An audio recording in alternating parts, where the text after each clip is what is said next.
गा सप्तशती 8वां अध्याय रक्त बीजवध। महर्षि मेधा ने कहा, चंड और मुंड नामक असुरों के मारे जाने से और बहुत सी सेना के नष्ट हो जाने से असुरों के राजा प्रतापी शुंभ ने क्रोध युक्त होकर अपनी संपूर्ण सेना को युद्ध के लिए तैयार होने की आज्ञा दी।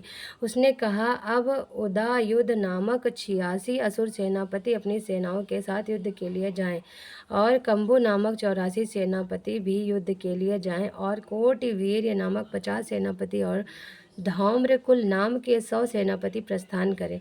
कालक, दौहृद, मौर्य और कालके यह दैत्य भी मेरी आज्ञा से सजकर युद्ध के लिए कूच करें। भयानक शासन करने वाला असुरों का स्वामी शुंभ इस प्रकार आज्ञा देकर बहुत बड़ी सेना के साथ युद्ध के लिए चला। उसकी सेना को अपनी ओर आता देखकर चंडिका ने अपनी धनुष की टंकार से पृथ्वी और आकाश के बीच का भाग गुंजा दिया।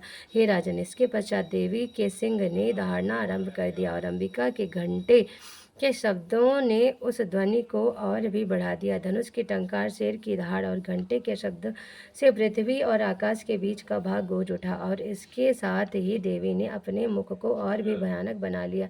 ऐसे भयंकर शब्द को सुनकर राक्षसी सेना ने देवी तथा सिंह को चारों ओर से घेर लिया। हे राजन, उस समय दैत्यों के नाश के लिए और देवताओं के हित के लिए ब्रह्मा, शिव, कार्तिकेय, विष्णु और इंद्र आदि देवों की शक्तियां जो अत्यंत पराक्रम और बल से संपन्न थी, उनके शरीर से निकलकर उसी रूप में चंडिका देवी के पास गए। जिस देवता का जैसा रूप था, जैसे आभूषण थे और जैसा वाहन था, वैसा ही रूप, आभूषण और वाहन लेकर उन देवताओं की शक्तियां दैत्यों से युद्ध करने के लिए आईं। हंस युक्त विमान में बैठकर और रुद्राक्ष की माला तथा कमंडल धारण करके ब्रह्मा जी की शक्ति आई। वृषभ पर सवार होकर, हाथ में त्रिशूल लेकर, महानाग का कंकड़ पहनकर और चंद्ररेखा से विभूषित होकर भगवान शंकर की शक्ति माहेश्वरी आई और मोर पर आरूढ़ होकर हाथ में शक्ति लिए दैत्यों से युद्ध करने के लिए कार्तिकेय जी की शक्ति उन्हीं का रूप धारण करके आई।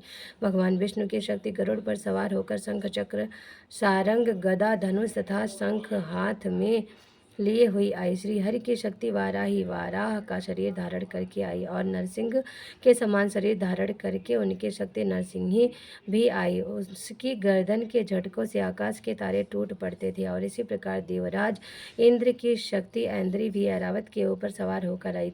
पश्चात इन देव शक्तियों से घिरे हुए भगवान शंकर ने चंडिका से कहा, मेरी प्रसन्नता के लिए तुम शीघ्र ही इन असुरों को मारो। इसके पश्चात देवी के शरीर में से अत्यंत उग्र रूप वाली और सैकड़ों गीदड़ियों के समान आवाज करने वाली चंडिका शक्ति प्रकट हुई। उस अपराजिता देवी ने धूमिल जटा वाले भगवान शंकर जी से कहा, हे प्रभु, आप मेरी ओर से दूत बनकर शुंभ और निशुंभ के पास जाइए और उन अत्यंत गर्वीले दैत्यों से कहिए तथा उनके अतिरिक्त और भी जो दैत्य वहाँ युद्ध के लिए उपस्थित हों, उनसे भी कहिए, जो तुम्हें अपने जीवित रहने की इच्छा हो तो त्रिलोकी का राज्य इंद्र को दे दो। देवताओं को उनका यज्ञ भाग मिलना प्रारंभ हो जाए और तुम पाताल को लौट जाओ। किंतु यदि बल के गर्व से तुम्हारी लड़ने की इच्छा हो तो फिर आ जाओ। तुम्हारे मांस से मेरी योगिनियाँ तृप्त होंगी।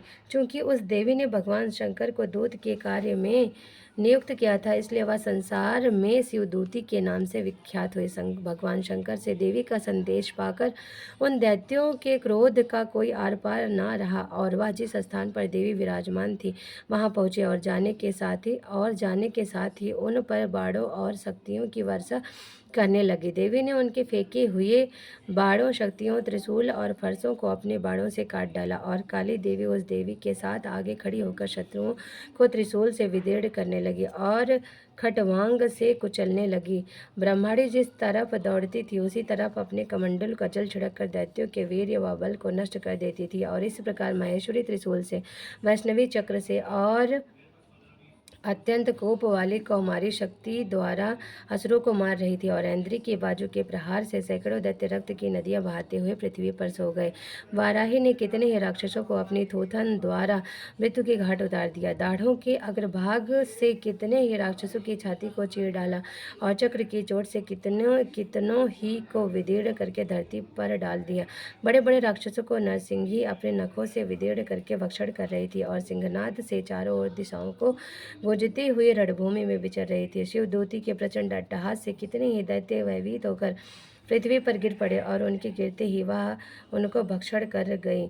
इस तरह क्रोध में भरे हुए मातृगणों द्वारा नाना प्रकार के उपायों से बड़े बड़े असुरों को मारती हुई देखकर राक्षसी सेना भाग खड़ी हुई और उनको इस प्रकार भागता देखकर रक्तबीज नामक महापराक्रमी राक्षस क्रोध में भरकर युद्ध के लिए आगे बढ़ा। उसके शरीर से रक्त की बूंदें पृथ्वी पर जैसे ही गिरती थी, तुरंत वैसे ही शरीर वाला तथा वैसा ही बलवान दैत्य पृथ्वी से उत्पन्न हो जाता था।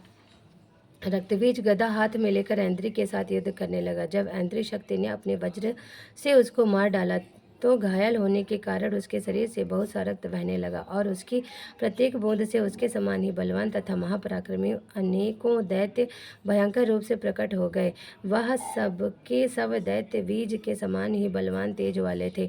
वह भी भयंकर अस्त्र शस्त्र लेकर देवियों के साथ लड़ने लगे। जब ऐन्द्री के वज्र प्रहार से उसके मस्तक पर चोट लगी और रक्त बहने लगा तो उसमें से हजारों ही पुरुष उत्पन्न हो गए। वैष्णवी ने चक्र से और ऐन्द्री ने गदा से रक्तबीज को चोट पहुंचाई और वैष्णवी के चक्र से घायल होने पर उसके शरीर से जो रक्त बहा उससे हजारों महाअसुर उत्पन्न हुए, जिनके द्वारा यह संपूर्ण जगत व्याप्त हो गया। कौमारी ने शक्ति से, वाराही ने खड्ग से और माहेश्वरी ने त्रिशूल से उसको घायल किया। इस प्रकार क्रोध से भरकर उस महादैत्य ने सब मात्र शक्तियों पर पृथक पृथक गदा से प्रहार किया और माताओं ने शक्ति तथा शूल इत्यादि से उसको जो बार बार घायल किया। उससे सैकड़ों महादैत्य उत्पन्न हुए और इस प्रकार उस रक्तबीज के रुधिर से उत्पन्न हुए असुरों से संपूर्ण जगत व्याप्त हो गया, जिससे देवताओं को भय हुआ। देवताओं को भयभीत देखकर चंडिका ने काली से कहा, हे चामुंडे, अपने मुख को बड़ा करो और मेरे शस्त्रघात से उत्पन्न हुए रक्त बिंदुओं तथा रक्त बिंदुओं से उत्पन्न हुए महासुरों को तुम अपने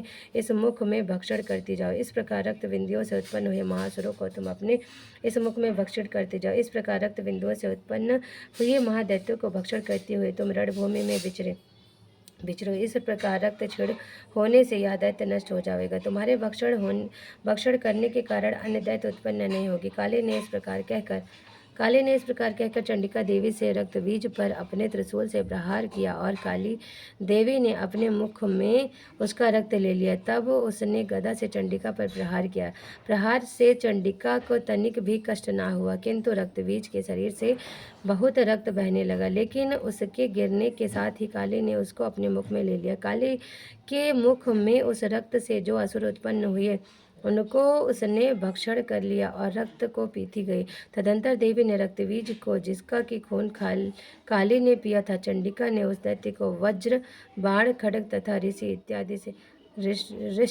इत्यादि से मार डाला। हे राजन, एक प्रकार के शस्त्रों से मारा हुआ और खून से वंचित वह दैत्य रक्तबीज पृथ्वी पर गिर पड़ा। हे राजन, उसके गिरने से देवता अत्यंत प्रसन्न हुए और माताएं उन असुरों का रक्त पीने के पश्चात उद्यत होकर नृत्य करने लगी। बोलो नौ दुर्गा मैया की जय। इस तरह से दुर्गा सप्तशती का 8वां अध्याय समाप्त हुआ। बोलो नौ दुर्गा मैया।